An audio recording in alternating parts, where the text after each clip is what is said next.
Hello friends, आज हम medieval history शुरू करेंगे और पहला लेक्चर है ये मेडिवल हिस्ट्री का।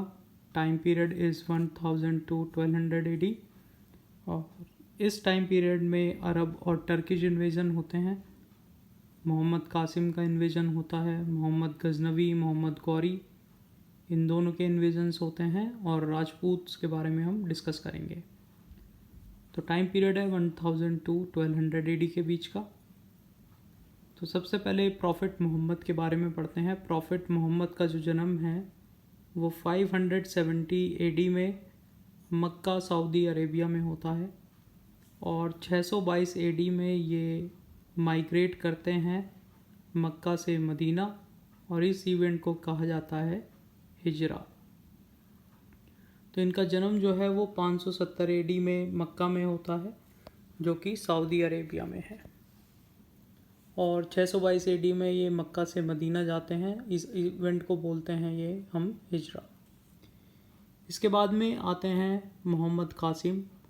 मोहम्मद कासिम एक अरब रूलर थे और पहले मुस्लिम इन्वेडर थे इंडिया में। तो मोहम्मद कासिम अरब हैं, तो अरब्स जो हैं ये पहले मुस्लिम इन्वेडर हुए इंडिया के और इसमें भी कासिम जो है पहला मुस्लिम इन्वेडर होता है इंडिया का। कासिम जो है राजा दाहिर को हराता है। राजा दाहिर सिंध के रूलर होते हैं और राजा दाहिर को हराने के बाद में ये 712 एडी में अरब रूल को एस्टेब्लिश करता है।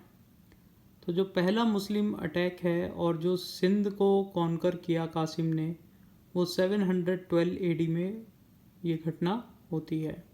तो राजा दाहिर को ये 712 एडी में हराकर अरब रूल की स्थापना करता है, सिंध को कॉन्कर करता है 712 एडी में। और मोहम्मद कासिम जो है ये पहला मुस्लिम इन्वेडर है। पहले मुस्लिम इन्वेडर जो हैं ये अरब से। इसके बाद में टर्किश इन्वेजन होता है। 9th सेंचुरी के एंड तक जो एबिसिड कैलिफेट है वो डिक्लाइन होना शुरू हो जाता है और एबिसिड कैलिफेट की जगह पर अब इनकी जो स्थान है वो ले लेते हैं इस्लामाइज्ड टर्क्स। तो टर्क्स अब रिप्लेस कर देते हैं एबिसिड कैलिफेट को। टर्क्स की हैबिट होती है कि बहुत रूथलेसली जगह को प्लंडर करते हैं। इनका जो वारफेयर का मोड है वो रैपिड एडवांस और रिट्रीट है। बहुत तेज़ी से एडवांस करते हैं और बहुत तेज़ी से ये रिट्रीट करते हैं, लाइटनिंग रेट्स।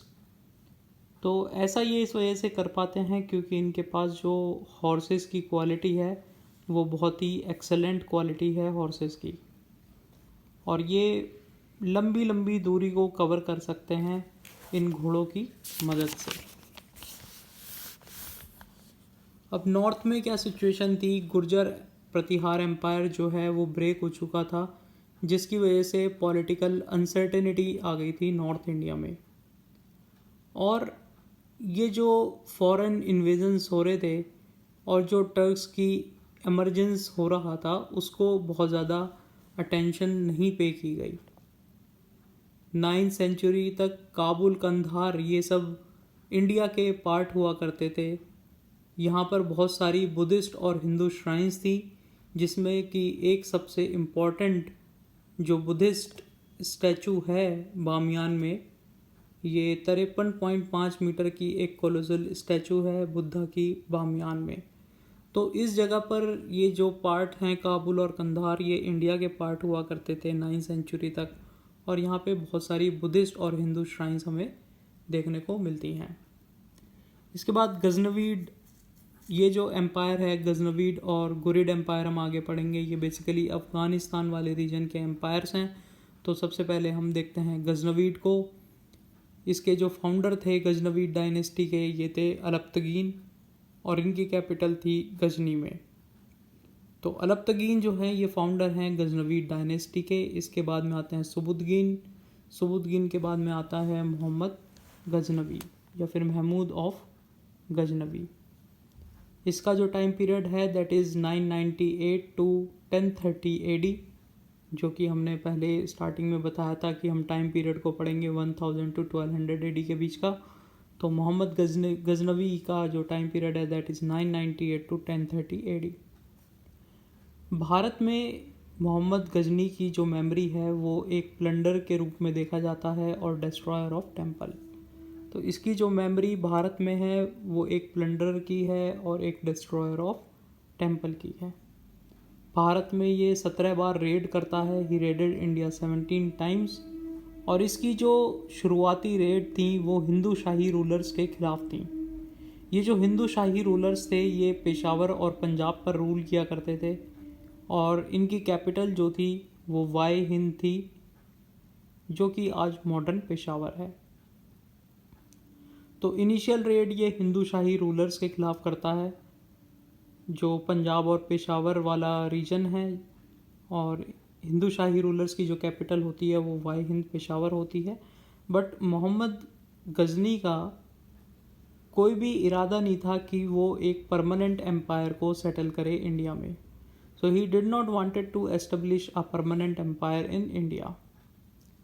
1001 एडी में ये हिंदू शाही रूलर जयपाल के अगेंस्ट में बैटल करता है और जयपाला को ये हरा देता है। तो इनिशियल रेड इसकी जो है हिंदू शाही रूलर्स के खिलाफ थी, जयपाल के खिलाफ थी, और 1001 में ये जयपाला को हरा देता है। जयपाला को हराने के बाद में जो महमूद गजनवी है ये शाही कैपिटल को डिस्ट्रॉय कर देता है और जो इंडस नदी के वेस्ट में आने वाली जो भी टेरिटरी है उसको ऑक्युपाई कर लेता है। अब जयपाल को सक्सीड करता है इनका बेटा आनंदपाल। 1009 एडी में मोहम्मद गजनी आनंदपाल को हरा देता है। आनंदपाल को हराने के बाद में इसकी जो नई कैपिटल होती है नंददाना, इसको ये बुरी तरीके से तबाह कर देता है और इसका जो फोर्ट है नगरकोट, इसको भी ओवररन कर देता है। तो पहले मोहम्मद गजनवी 1001 एडी में जयपाला को हराते हैं, उसके बाद 1009 में ये उनके बेटे आनंदपाल को हराते हैं। इसके बाद में 1018 में 1018 एडी में ये कन्नौज पर रेड करते हैं, कन्नौज को प्लंडर करते हैं, मथुरा को प्लंडर करते हैं। अगले ही साल ये कलिंजर में इन्वेड कर देते हैं, बुंदेलखंड में।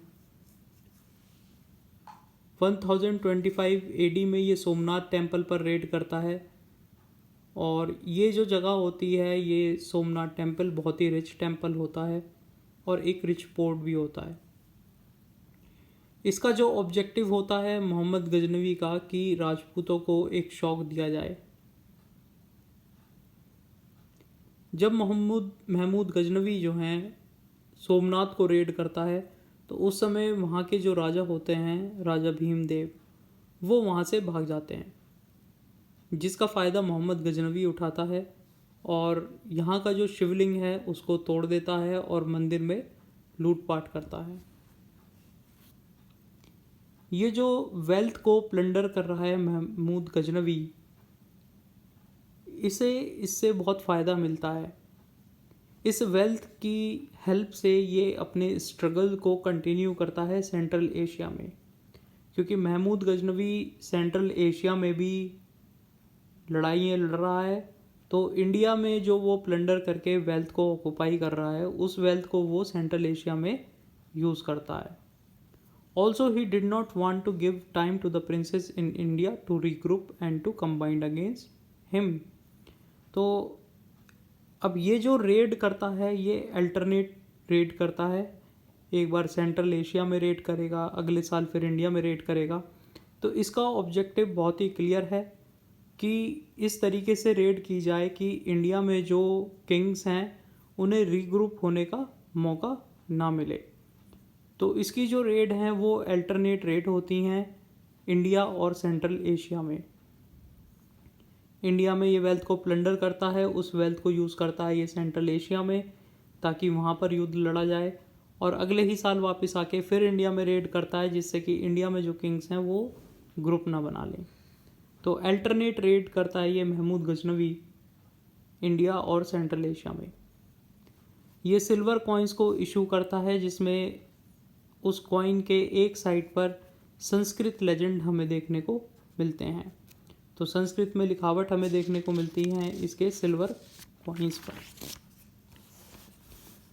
इसकी कोर्ट में जो स्कॉलर्स हैं वो हैं अल-बरूनी, फिरदौसी और उतबी। तो अल-बरूनी जो है ये महमूद गजनवी के साथ 11th सेंचुरी में इंडिया आए थे और ये एक सेक्युलर ऑथर नहीं है, ये एक सेक्युलर ऑथर नहीं है और ये पहले मुस्लिम हैं जिन्होंने कुरान को पढ़ा था।